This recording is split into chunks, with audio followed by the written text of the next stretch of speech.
ഞങ്ങളും ക്രൂശിക്കപ്പെട്ട ക്രിസ്തുവിനെ പ്രസംഗിക്കുന്നു. ദൈവ തിരുനാമത്തിന് മഹത്വം ഉണ്ടാകട്ടെ. പത്രോസ് എഴുതിയ രണ്ടാമത്തെ ലേഖനം 2-ാം അധ്യായം 5-ാം വാക്യം. പുരാതന ലോകത്തെയും ആദരിക്കാതെ ഭക്തികെട്ടവരെ ലോകത്തിൽ ജലപ്രളയം വരുത്തിയപ്പോൾ നീതിപ്രസംഗിയായ നോഹയെ 7 പേരോടുകൂടെ പാലിക്കുകയും. പുരാതന ലോകത്തെയും ആദരിക്കാതെ ഭക്തികെട്ടവരുടെ ലോകത്തിൽ ജലപ്രളയം വരുത്തിയപ്പോൾ നീതിപ്രസംഗിയായ നോഹയെ 7 പേരോടുകൂടെ പാലിക്കുകയും ചെയ്തു. ദൈവത്തിന് സ്തോത്രം. നീതിപ്രസംഗിയായ നോഹ ദൈവനീതിയെക്കുറിച്ച് പ്രസംഗിച്ചു. എന്താണ് ദൈവനീതി?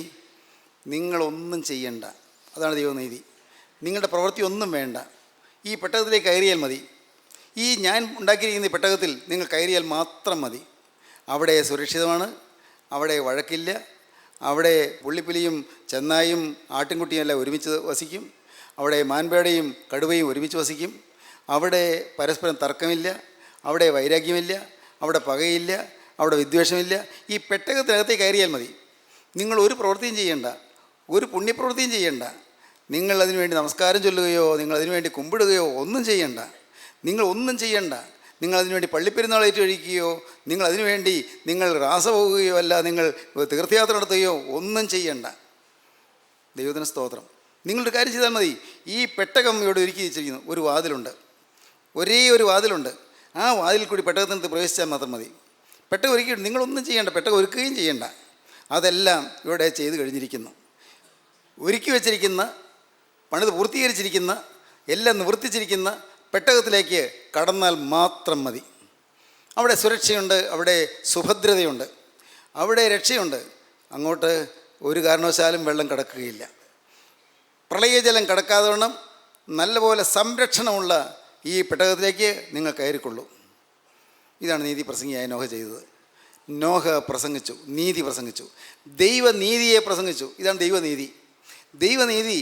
മനുഷ്യൻ്റെ നന്മയൊന്നും വേണ്ട, മനുഷ്യൻ്റെ ഗുണങ്ങളൊന്നും വേണ്ട, മനുഷ്യൻ്റെ മേന്മകളൊന്നും വേണ്ട, മനുഷ്യൻ്റെ സൽപ്രവൃത്തികളൊന്നും വേണ്ട. അതെല്ലാം ഉണ്ട് എന്ന് പറഞ്ഞാലും ഓരോ സൽപ്രവൃത്തിയുടെയും പിന്നിൽ ചില ചീത്ത മോട്ടീവ്സ് ഉണ്ട്. ഒരാൾ ഒരു ഉപകാരം ചെയ്യുന്നു, ഒരു സഹായം ചെയ്യുന്നു. എന്താണ്? ഒരു വീട് കൊടുക്കുന്നു. കൊടുക്കുന്ന ദിവസം എല്ലാ ചാനലുകാരെയും വിളിക്കുന്നു, പത്രക്കാരെ വിളിക്കുന്നു, പത്രപ്രതിനിധികൾ വിളിക്കുന്നു. അതാ ആ താക്കോൽ ദാനം എല്ലാവരും കാണുക, അത് ചെയ്തിട്ട് മറ്റുള്ളവരെ കാണിക്കുന്നു.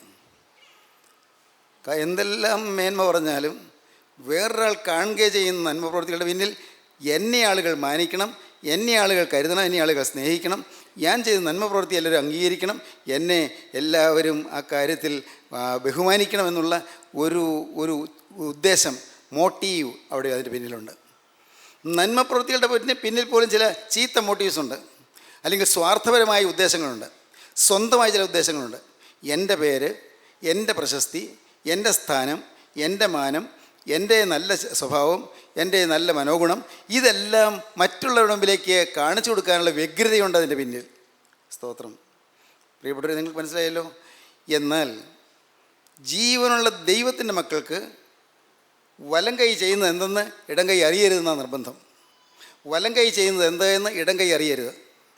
എൻ്റെ ഈ വലത്തെ കൈ കൊണ്ട് ഞാൻ നന്മ ചെയ്യുന്നു, ഇടത്തെ കൈ പോലും അറിയരുത് എന്ന് പറഞ്ഞാൽ വേറെ ആരും കാണാതെ രഹസ്യമായിട്ട് ഉപകാരം ചെയ്യുന്നു, വേറെ ആരും അറിയാതെ രഹസ്യമായിട്ട് ഉപകാരം ചെയ്യുന്നു. മനുഷ്യരുടെ പ്രീതി വേണ്ട, മനുഷ്യരുടെ ബഹുമതി വേണ്ട, മനുഷ്യരുടെ പ്രത്യേകമായ അഭിനന്ദനം വേണ്ട, മനുഷ്യരുടെ അനുമോദനം വേണ്ട, മനുഷ്യരുടെ പരിഗണന വേണ്ട.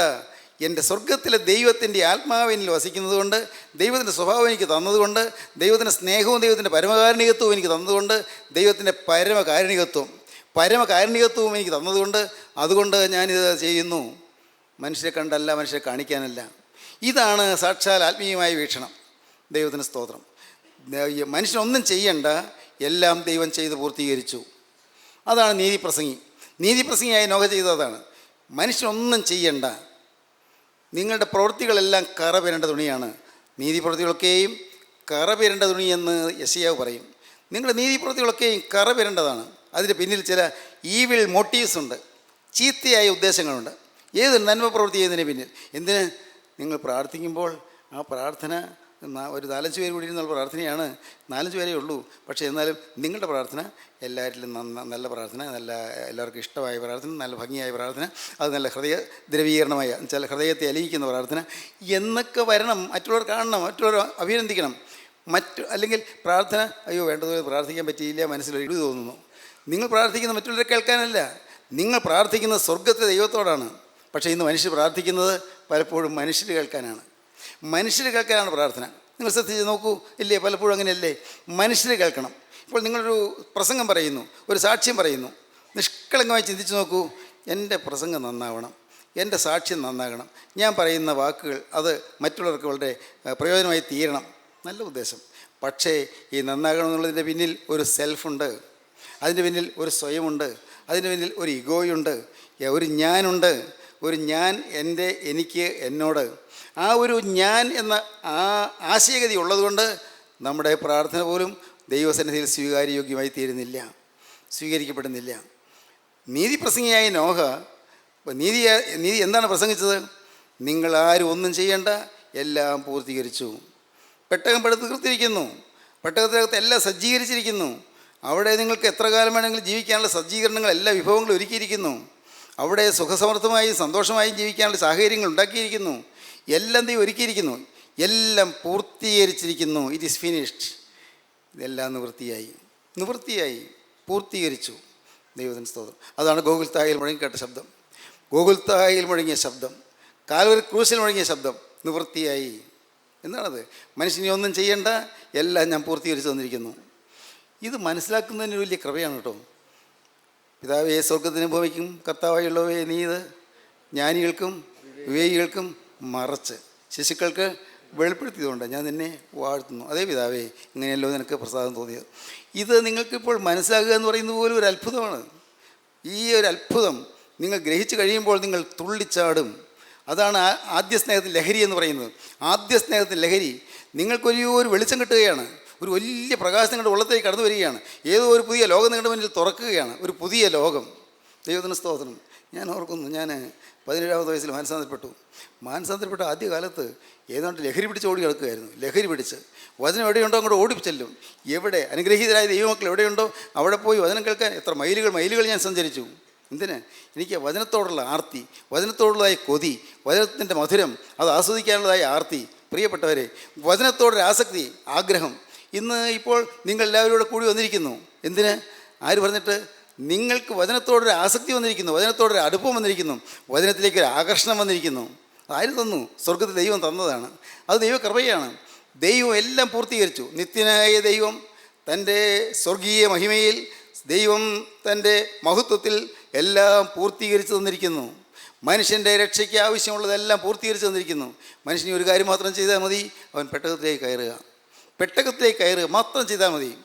പെട്ടകത്തിൽ വരുമ്പോൾ, അതിനകത്ത് വരുമ്പോൾ പുള്ളിപ്പുലിയെ കാണും, മാനിനെ കാണും, കുഞ്ഞാടിനെ കാണും. അവിടെ വരുമ്പോൾ സിംഹത്തെ കാണും. ഒന്നും പേടിക്കണ്ട, ഒന്നും ഉപദ്രവിക്കില്ല. കാരണം ചെന്നായും കുഞ്ഞാടും ഒരുമിച്ച് മേയും. ദൈവത്തിന് സ്തോത്രം. അവിടെ സ്വർഗീയ ശാന്തിയാണ്, അവിടെ സ്നേഹമാണ്. നിങ്ങൾ ചോദിക്കും, സാറേ എന്ത് മണ്ടത്തരായി പറയുന്നത്? അങ്ങനെയുള്ള എവിടെയെങ്കിലും ഉണ്ടോ? എൻ്റെ മക്കളെ ഞാൻ പറയട്ടെ, ഉണ്ട്. ദൈവത്തിന് സ്തോത്രം. അങ്ങനെയുള്ള ശാന്തിയുള്ള കുടുംബങ്ങളുണ്ട്, അങ്ങനെയുള്ള ശാന്തി പരിലസിക്കുന്ന കുടുംബങ്ങളുണ്ട്, അങ്ങനെ ഹൃദയം സന്തോഷമായി കഴിയുന്ന കുടുംബങ്ങളുണ്ട്, അങ്ങനെ ഹൃദയം ശാന്തമായി കഴിയുന്ന വ്യക്തികളുണ്ട്. ദൈവത്തിന് സ്തോത്രം.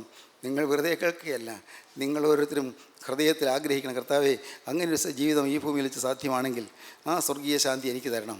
അങ്ങനെ ഈ ഭൂമിയിൽ ഒരു ശാന്തസുന്ദരമായ ജീവിതം ഉണ്ടെങ്കിൽ, ഈ ഭൂമിയിൽ വെച്ച് പൂർണ്ണമായും ക്രിസ്തു വാഴുന്നൊരു ജീവിതം ഉണ്ടെങ്കിൽ, ഈ ഭൂമിയിൽ വെച്ച് ഒരു പരിശുദ്ധ ജീവിതം ഉണ്ടെങ്കിൽ അതെനിക്ക് തരണം. സ്നേഹത്താൽ നിറയുന്നൊരു ജീവിതം, ഐക്യത്തിൽ തിങ്ങുന്നൊരു ജീവിതം, കർത്താവേ, അവിടുത്തെ വിശ്വാസത്തിൽ ഉറച്ചിക്കുന്നൊരു ജീവിതം, പ്രത്യാശയിൽ കവിയുന്നൊരു ജീവിതം, കർത്താവേ, അങ്ങനെയൊന്നുണ്ടെങ്കിൽ അതെനിക്ക് തരണം. നിങ്ങൾ ആഗ്രഹിച്ചാൽ പോരാ, നിങ്ങൾ പ്രാർത്ഥിക്കൂ. വേറെ ഒന്നും നിങ്ങൾ ചെയ്യണ്ട, നിങ്ങൾ യാചിക്കൂ. സ്തോത്രം. യാചിപ്പിയെന്നാൽ നിങ്ങൾക്ക് കിട്ടും, മുട്ടുവിനെന്നാൽ നിങ്ങൾക്ക് തുറക്കപ്പെടും, അന്വേഷിപ്പിനെന്നാൽ നിങ്ങൾ കണ്ടെത്തും. ഒരു മകൻ അപ്പം ചോദിച്ചാൽ അപ്പൻ കല്ല് കൊടുക്കുമോ? മീനെ ചോദിച്ചാൽ പാമ്പിനെ കൊടുക്കുമോ? മുട്ട ചോദിച്ചാൽ തേളിന് കൊടുക്കുമോ? ഇല്ലല്ലോ. ദോഷികളായി നിങ്ങളുടെ മക്കൾക്ക് നല്ല ദാനങ്ങളെ കൊടുക്കാൻ അറിയുന്നുവെങ്കിൽ സ്വർഗസ്ഥനായ പിതാവ് തന്നോട് യാചിക്കുന്നവർക്ക് പരിശുദ്ധാത്മാവിനെ എത്രയധികം കൊടുക്കും? ആ യാചിക്കുന്നവർക്ക് ലഭിക്കും പരിശുദ്ധാത്മാവിനെ, യാചിക്കുന്നവർക്ക് കിട്ടും നന്മ. വിശ്വസിക്കൂ. എങ്കിൽ ഇന്ന് ഇത് കേട്ടുകൊണ്ടിരിക്കുമ്പോൾ നിങ്ങളുടെ ഹൃദയത്തിലൊരു ചലനം ഉണ്ടാകും, നിങ്ങളുടെ ഉള്ളിലൊരു സജീവമായ ചലനം ഉണ്ടാകും. ഉള്ളിലൊരു ബോംബ് പൊട്ടും. ദൈവത്തിന് സ്തോത്രം. ഉള്ളിൽ ബോംബ് പൊട്ടും, സ്നേഹത്തിൻ്റെ ബോംബ്. ഈ ഹൃദയത്തിനുള്ളിൽ സ്നേഹത്തിൻ്റെ ബോംബ് പൊട്ടും.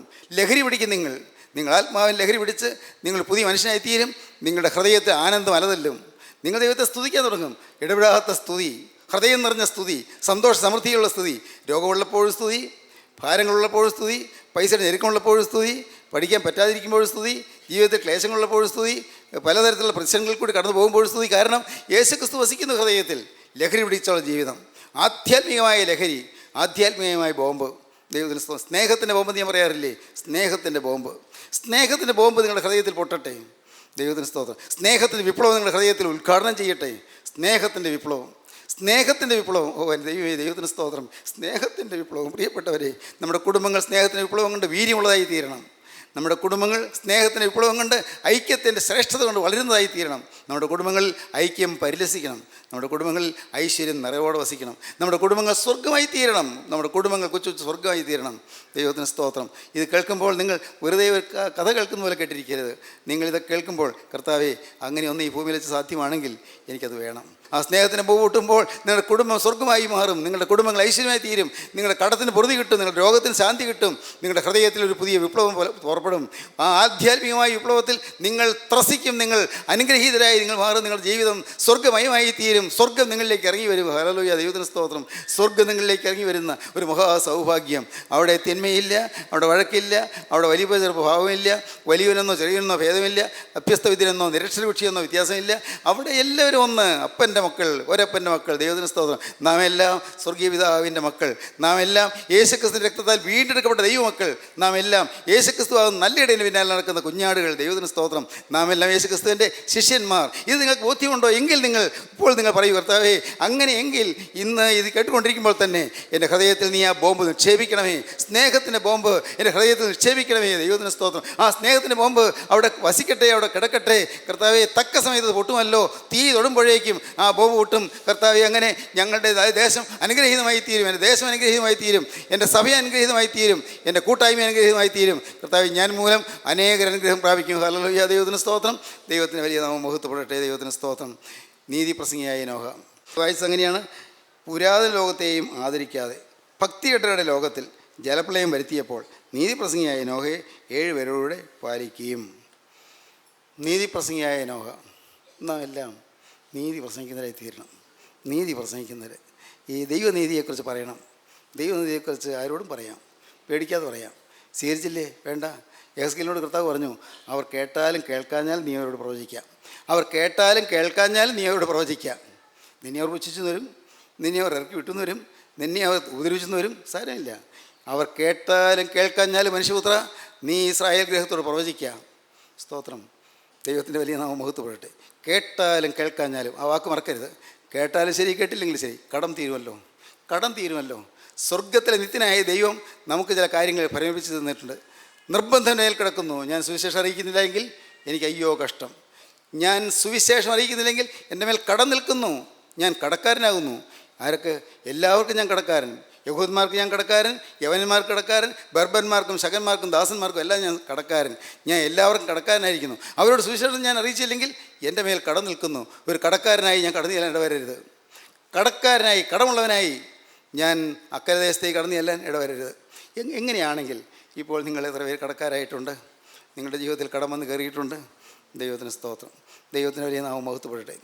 ഞാൻ പറയുകയാണ്, എൻ്റെ അനുഭവത്തോട് ചേർത്ത് പറയാം. ദൈവത്തിന് സ്തോത്രം. ഈ കടയിൽ ചെന്നു, സാധനം വാങ്ങി, കുറച്ച് രൂപയ്ക്ക് സാധനം വാങ്ങി. അപ്പോൾ പോരാൻ നേരത്ത് രൂപ ഞാൻ പറയുകയാണ്, കട ഉടമസ്ഥനോട് പറയുകയാണ്, അയ്യോ ഇന്ന് രൂപയില്ല കേട്ടോ, അടുത്ത പ്രാവശ്യം ഞാൻ രൂപ കൊണ്ട് തന്നോളാം. അടുത്ത പ്രാവശ്യം ഞാൻ കടയിൽ വരുമ്പോൾ 1 രൂപ തന്നോളാം. ഇന്ന് ഇല്ലാത്തതുകൊണ്ടാണ്. ശരി, അടുത്ത പ്രാവശ്യം കൊണ്ടുവരണേ. കൊണ്ടുവന്നോളാം. അടുത്ത പ്രാവശ്യം ചെന്നു. അവിടെ സാധനങ്ങളൊക്കെ ഓർഡർ ചെയ്തു. ഇതിൻ്റെ സാധനം ഇത്ര മുളക്, ഇത്ര ചെറുപയർ, ഇത്ര പഞ്ചസാര, ഇത്ര അരി എല്ലാം ഓർഡർ ചെയ്തു. എല്ലാം അത് കെട്ടിവെച്ചു. ഞാൻ പോരാൻ തുടങ്ങുക. കടക്കാരൻ പറഞ്ഞു, അപ്പോൾ കഴിഞ്ഞ തവണ കൊണ്ടുപോയതുകൊണ്ട് ഈ പ്രാവശ്യത്തെ ഉണ്ടല്ലോ രൂപ എവിടെയാണ്? ക്ഷമിക്കണേ, ഞാൻ അടുത്ത പ്രാവശ്യം തന്നോളാം. സാധനങ്ങൾ ഓരോ പ്രാവശ്യം വാങ്ങിക്കൊണ്ട് വരിക, കടം കൂടിക്കൂടി വരിക, കടം രജിസ്റ്ററിൽ കൂടിക്കൂടി വരികയാണ്. ഇന്ന് അനേക വിശ്വാസികളുടെ ജീവിതത്തിൽ കടം കൂടിക്കൊണ്ടിരിക്കുന്നു. ദൈവത്തോട് വാക്ക് പറഞ്ഞു പാലിച്ചിട്ടില്ല. ദൈവത്തോട് ചില വാക്കുകൾ പറഞ്ഞു പാലിച്ചിട്ടില്ല. കടം കൂടിക്കൊണ്ടിരിക്കുകയാണ്. എവിടെ കൊണ്ട് നേർക്കും ഈ കടമെല്ലാം എവിടെ കൊണ്ട് നേർക്കും? കർത്താവേ, എൻ്റെ ഈ രോഗം മാറ്റിയാൽ ഞാൻ നിൻ്റെ വേല ചെയ്തുകൊള്ളാം പറഞ്ഞവരില്ലേ? കർത്താവേ, എൻ്റെ ജീവിതത്തിൽ ഒരു ജോലി തന്നാൽ ഞാൻ നിൻ്റെ വേല ചെയ്തു കൊള്ളാം പറഞ്ഞവരില്ലേ? കർത്താവേ, എനിക്കൊരു ഓമന കുഞ്ഞിനെ തന്നാൽ ഞാൻ നിൻ്റെ വേല ചെയ്തു കൊള്ളാം പറഞ്ഞവരില്ലേ? കർത്താവേ, എൻ്റെ വിവാഹം നടത്തി തന്നാൽ ഞാൻ നിൻ്റെ വേലക്കാരനായിക്കൊള്ളാം പറഞ്ഞവരില്ലേ? ദൈവത്തിന് സ്തോത്രം. അനേകം കാര്യങ്ങൾ ദൈവത്തോട് പറഞ്ഞു. പക്ഷേ ഇതുവരെയും കടം തീർത്തിട്ടില്ല. കടക്കാരായി നിൽക്കുകയാണ്. എൻ്റെ ദൈവത്തിൻ്റെ വലിയ നാമം മഹത്വപ്പെടട്ടെ. എൻ്റെ ബഹുമാന്യ സഹോദരന്മാരെ, നാം കടക്കാരായി മുന്നോട്ട് പോകരുത്. അപ്പോഴപ്പോൾ കൊടുത്തു തീർത്തുകൊള്ളൂ. വാക്ക് പറഞ്ഞത് പാലിച്ചുകൊള്ളൂ. ദൈവത്തോടാണ് നീ വാക്ക് പറഞ്ഞത്. ദൈവത്തോടൊരു വാക്ക് പറയാൻ ധൃതിപ്പെടരുത്, സൂക്ഷിക്കുക. ദൈവത്തോടൊരു വാക്ക് പറഞ്ഞാൽ നീ അത് പാലിച്ചു കൊള്ളണം. എൻ്റെ ജീവിതം നിനക്ക് എന്ന് പറഞ്ഞു. ഇനി ഞാൻ പാപം ചെയ്യുകയില്ല എന്ന് പറഞ്ഞു. ഇനി ഞാൻ പണാഭരണം നടത്തുകയില്ല എന്ന് പറഞ്ഞു. കർത്താവേ, ഇനി ഞാൻ കള്ളക്കണക്ക് എഴുതുകയില്ല എന്ന് പറഞ്ഞു. കർത്താവേ, ഞാൻ ജോലി ചെയ്യുന്ന സ്ഥാപനത്തിൽ നിന്ന് പൈസ ഞാൻ തന്ത്രത്തിൽ തട്ടിയെടുക്കുകയില്ല എന്ന് പറഞ്ഞു. തീരുമാനങ്ങൾ പറഞ്ഞതാണ്. പക്ഷേ പിന്നെയും തെറ്റിച്ചില്ലേ? മോനെ, നിൻ്റെ മേൽ കടം നിൽക്കുന്നു, മറക്കരുത്. കടം നിൻ്റെ മേൽ നിൽക്കുന്നു. അതിവേഗം കടം തീർത്തുകൊള്ളൂ. അതിവേഗം കടമെല്ലാം തീർത്തുകൊള്ളൂ. ദൈവത്തിന് സ്തോത്രം. ഇനി ഈ ശരീരത്തിൽ അശുദ്ധി സംഭവിക്കുകയില്ല എന്ന് പറഞ്ഞു. ഇനി ഈ ശരീരത്തിൽ അശുദ്ധിയുടെ തിന്മയുടെ യാതൊരു അംശവും വരികയില്ലെന്ന് പറഞ്ഞു. ഇനി ഞാൻ മദ്യം തൊടുകയില്ലെന്ന് പറഞ്ഞു. കർത്താവേ, ഇനി കഞ്ചാവ് എടുക്കുകയില്ലെന്ന് പറഞ്ഞു. ഇനി ഞാൻ പുക വലിക്കുകയില്ലെന്ന് പറഞ്ഞു. എൻ്റെ കർത്താവേ, ഇനി അശുദ്ധമായ വാക്കുകൾ നാവിൽ വരികയില്ലെന്ന് പറഞ്ഞു. ഈ കണ്ണരുതാത്ത പടം കാണുകയില്ല എന്ന് പറഞ്ഞു. പക്ഷേ മോനെ, നിൻ്റെ ജീവിതത്തിൽ നീ പറഞ്ഞത് നീ പാലിച്ചില്ല. കടം കൂടിക്കൂടി വരുന്നു. കടം വർദ്ധിച്ച് വരുന്നു. ചിന്തിക്കൂ, കടം കൂടിയവരാണ് നിങ്ങൾ അനേകം പേര്. ദൈവത്തിന് സ്തോത്രം. ദൈവത്തിന് വലിയ നാമം മഹത്വപ്പെടട്ടെ. ദൈവത്തിന് സ്തോത്രം. 36-ാമത്തെ വയസ്സിൽ ഞാൻ മാനസാന്തരപ്പെട്ടതിന് ശേഷം 19 കൊല്ലം കഴിഞ്ഞപ്പോൾ ഞാൻ പറഞ്ഞു, കർത്താവേ, ഞാൻ വലിയ കടക്കാരനായിരിക്കുന്നു. ഞാൻ പറഞ്ഞു, കർത്താവേ, ഞാൻ നിന്നോട് പറഞ്ഞ വാക്ക് പലതും തെറ്റിച്ച് കളഞ്ഞിരിക്കുന്നു. ഞാൻ സുവിശേഷ പ്രസംഗം ചെയ്യുന്നുണ്ടായിരുന്നു. അന്ന് ഞാൻ കൺവെൻഷൻ പ്രസംഗിക്കുന്നുണ്ടായിരുന്നു. 17-ാമത്തെ വയസ്സ് മുതൽ മാനസാന്തരപ്പെട്ടത് 2-3 വർഷം കഴിഞ്ഞപ്പോഴേക്കും കൺവെൻഷൻ പ്രാസംഗികനായി മാറി. സ്കൂളിലും കോളേജിലൊക്കെ ഉള്ള ജോലിയൊക്കെ എല്ലാം തുടർന്നു. പക്ഷേ കൺവെൻഷൻ പ്രസംഗിക്കാൻ നടന്നു. ദൈവത്തിന് സ്തോത്രം. എൻ്റെ സഹോദരന്മാരെ, 36-ാമത്തെ വയസ്സിൽ അന്ന് ഇവിടെ ഞങ്ങളുടെ ബെഡ്റൂമാണ്. അവിടെ അപ്പുറത്ത് നിൽക്കുന്നത് ഇവിടെ ഒരു ഔട്ട് ഹൗസാണ്. അതാണ് ഞങ്ങളുടെ ബെഡ്റൂം. അമ്മയും പിള്ളേരും പുരയ്ക്കകത്ത് കിടക്കും. ഞാനും ആലീസും കൂടെ ഈ ബെഡ്റൂമിൽ. അന്ന് ഞങ്ങളുടെ പള്ളിയിൽ പോയി പ്രാർത്ഥനാ യോഗത്തിൽ ഞാൻ പ്രസംഗിച്ചു. വന്നു. ഞാൻ ഈ മുറിയിൽ ഞാനും കിടന്നു, ആലീസും കിടന്നു. പക്ഷേ എനിക്കെന്തോ ഒരു അസ്വസ്ഥത. ഞാൻ എഴുന്നേറ്റു. ലൈറ്റ് ഇട്ടില്ല, കാരണം ആലീസ് എഴുന്നേൽക്കണ്ടെന്ന് വിചാരിച്ചു. ഞാൻ എഴുന്നേറ്റു. ഞാൻ ഇരുന്ന് ചിന്തിക്കാൻ തുടങ്ങി. ഞാൻ കടക്കാരനാണ്. കർത്താവേ, എനിക്ക് ശുദ്ധീകരണം ആവശ്യമാണ്. എൻ്റെ ആളത്വം ഇനിയും മാറേണ്ടിയിരിക്കുന്നു. എനിക്കൊരു കഴുകൽ വേണം.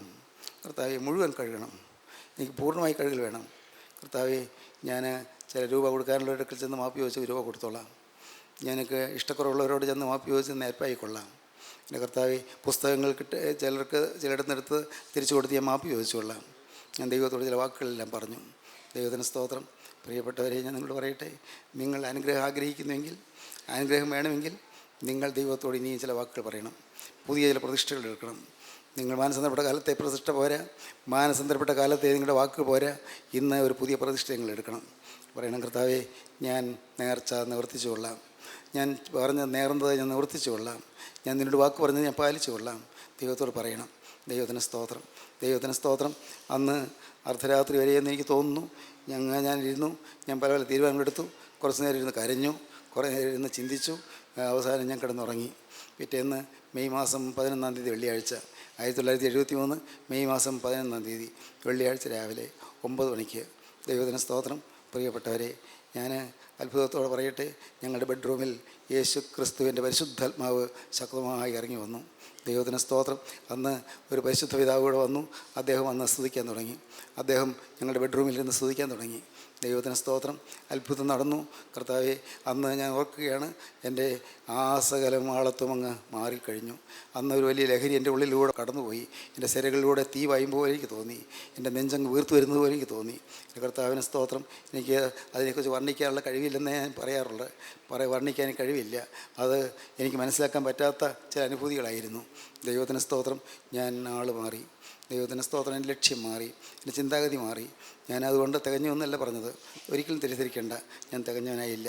ശുദ്ധീകരണം ആവശ്യമായ വശങ്ങളുണ്ട്. എന്നാൽ ദൈവത്തിന് സ്തോത്രം, അന്ന് ഒരു വലിയ തീജ്വാല എൻ്റെ മേൽ പറന്നിറങ്ങി. സ്വർഗത്തിലെ തീജ്വാല, അതാണ് പരിശുദ്ധാത്മാവ്. പരിശുദ്ധാത്മാവിൻ്റെ അഭിഷേകം എൻ്റെ മേൽ പകർന്നു. പരിശുദ്ധാത്മാവിൻ്റെ തീ എൻ്റെ മേൽ പകർന്നു. ദൈവത്തിന് സ്തോത്രം. അത് അപ്പോൾ സ്തുതിയായി ബഹിർഗമിക്കാൻ തുടങ്ങി. സ്തുതി നിലയ്ക്കാത്ത സ്തുതിയായി. ദൈവത്തിന് സ്തോത്രം. ഞാൻ സ്തുതിച്ചുകൊണ്ടിരുന്നപ്പോൾ ദൈവത്തിൻ്റെ പരിശുദ്ധാത്മാവ് ദർശനത്തിൽ കാണിച്ചു തന്നു, ഈ പ്രദേശം മുഴുവൻ മാലാഖമാരെ കൊണ്ട് നിറഞ്ഞിരിക്കുന്നതെന്ന്. വീണ്ടും പരിശുദ്ധാത്മാവ് ദർശനത്തിൽ കൂടി കാണിച്ചു തന്നു, ഈ പ്രദേശത്ത് എണ്ണിക്കൂടാത്ത പുരുഷാരം നിൽക്കുന്നുവെന്ന്. ദൈവത്തിന് സ്തോത്രം. അന്ന് കൂടി വന്നാൽ കൂട്ടായ്മയിൽ 10, 50, 70 ആളേ ഉള്ളൂ. ദൈവത്തിന് സ്തോത്രം. പക്ഷേ അന്ന് പറഞ്ഞു ഇവിടെ മുഴുവൻ മാലാഖമാരെ കൊണ്ട് നിറഞ്ഞുവെന്ന്. അന്ന് പറഞ്ഞു ദൈവത്തിന് സ്തോത്രം, ഇവിടെ മുഴുവൻ എണ്ണിക്കൂടാത്ത പുരുഷാരം വന്ന് നിറഞ്ഞു നിൽക്കുന്നുവെന്ന്. പ്രിയപ്പെട്ടവരെ, അത് നിറവേറിക്കൊണ്ടിരിക്കുകയാണ്. ഞാൻ ദൈവത്തെ സ്തുതിക്കുന്നു, ഞാൻ ദൈവത്തെ മഹത്വപ്പെടുത്തുന്നു. നിങ്ങൾക്കാർക്കെങ്കിലും കടം തീർക്കാൻ വല്ലതുണ്ടോ? നിങ്ങൾക്ക് പുതിയ പ്രതിഷ്ഠ എടുക്കാനുണ്ടോ? നിങ്ങൾ ദയവായി ചിന്തിക്കൂ. നിങ്ങൾക്ക് അനുഗ്രഹം പ്രാപിക്കാം. നിങ്ങൾക്ക് ദൈവത്തിൻ്റെ സ്നേഹം നിറവോടെ അനുഭവിക്കാം. നിങ്ങൾ ഒരുപക്ഷെ ആളുകൾ നിങ്ങൾ തെറ്റിദ്ധരിക്കും, ആളുകൾ നിങ്ങളെ കളിയാക്കും, പലരും നിങ്ങളെക്കുറിച്ച് ഇല്ലാത്തത് പറയും. പേടിക്കേണ്ട, സാരമില്ല. പ്രതിഫലം തരാനുള്ളവൻ വരുമ്പോൾ പ്രതിഫലം തരും. സംശയിക്കേണ്ട. പ്രതിഫലം അവൻ്റെ കയ്യിലുണ്ട്, കൂലി അവൻ്റെ പക്കലുണ്ട്. എൻ്റെ ദൈവത്തിന് സ്തോത്രം. അവൻ വന്ന് പ്രതിഫലം തരുന്ന ആളിൽ മകനെ നീയും മകളെ നീയും ചെന്ന് മുട്ടുമുടക്കും. നിൻ്റെ തലമേൽ അവൻ്റെ കരം വയ്ക്കും. അന്ന് നിൻ്റെ തലമേൽ അവൻ്റെ കരം വയ്ക്കണമെങ്കിൽ ഇന്ന് അവൻ്റെ കരം നിൻ്റെ തലമേൽ വയ്ക്കണം. ഇന്ന് അവൻ്റെ ആണിപ്പാടുള്ള കരം നിൻ്റെ തലമേൽ വയ്ക്കണം. നീ ഒന്ന് ഹൃദയം താഴ്ത്തി കൊടുക്കുമോ? വിനയപ്പെട്ട് കൊടുക്കുമോ? കർത്താവേ, ഇന്നു മുതൽ ഞാൻ നിൻ്റെ മാത്രം മക. എൻ്റെ യേശുനാഥ, ഇന്നു മുതൽ ഞാൻ നിൻ്റെ മാത്രം മക. ഇനി എൻ്റെ മേൽ വേറെ ആർക്കും അവകാശമില്ല. യേശുവെ, ഇത്രയും കാലം പിശാചിന് അവകാശം ഉണ്ടായിരുന്നു. ഇത്രയും കാലം സാത്താൻ പന്താടിയിരുന്നു, സാത്താൻ പാവ കളിപ്പിച്ചിരുന്നു. കർത്താവ്, ഇനിയില്ല. ഇനി ഞാനൊരു പുതിയ സൃഷ്ടി. ഹല്ലേലൂയ. ദൈവത്തിന് സ്തോത്രം. നിങ്ങൾ പറയാൻ തോന്നുന്നുണ്ടോ? ദൈവത്തോട് വാക്ക് പറയാൻ തോന്നുന്നുണ്ടോ? കർത്താവെ, ഇനി എൻ്റെ നാവിൽ അരുതാത്തത് വരില്ല, ചീത്ത വാക്കുകൾ വരില്ല, ശാപവാക്കുകൾ വരില്ല. കർത്താവെ, എൻ്റെ നാവിൽ അസഭ്യവാക്കുകൾ വരില്ല. ഈ നാവിൽ ഇനി ഒരു കാരണവശാലും മദ്യം തൊടുകയില്ല. കർത്താവെ, ഇനി ചുണ്ടിൽ എൻ്റെ കർത്താവെ ബീഡി പുകയ്ക്കുകയില്ല, സിഗരറ്റ് പുകയ്ക്കുകയില്ല, കഞ്ചാവ് എടുക്കുകയില്ല. കർത്താവെ, ഇനി മയക്കുമരുന്നിന് അടിമയായി തീരുകയില്ല. ഞാൻ ചീത്ത കൂട്ടുകെട്ടിലേക്ക് പോവുകയില്ല. എൻ്റെ കർത്താവെ, സ്നേഹം മാത്രമായി നിറഞ്ഞ് ഞാൻ പുതിയ സൃഷ്ടിയായി ജീവിക്കും. ദൈവത്തോട് വാക്ക് പറയുമോ? കർത്താവിൻ്റെ കരങ്ങളിലേക്ക് കൊടുക്കുമോ? യേശുവിൻ്റെ തൊട്ടരികത്ത് വന്നിട്ടുണ്ട്. നിങ്ങളുടെ തൊട്ടരികത്ത് നിൽക്കുന്നുണ്ട്. നിങ്ങൾ ദൂരെ പോകണ്ട. നിങ്ങൾ ബേത്ലഹേം പുൽക്കൂടിൽ പോകണ്ട. ഗോകുൽ താക്കുന്ന് കയറണ്ട. യേശു ഇതാ തൊട്ടരികത്ത് നിൽക്കുന്നു.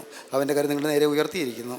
ആ കരം നിങ്ങളുടെ തലമേൽ വയ്ക്കണമെങ്കിൽ നിങ്ങളൊരു വാക്ക് പറയണം. കർത്താവേ, ഇന്നു മുതൽ നിൻ്റെ രക്തത്തിന് വിലയായി ഞാൻ ജീവിച്ചു കൊള്ളാം.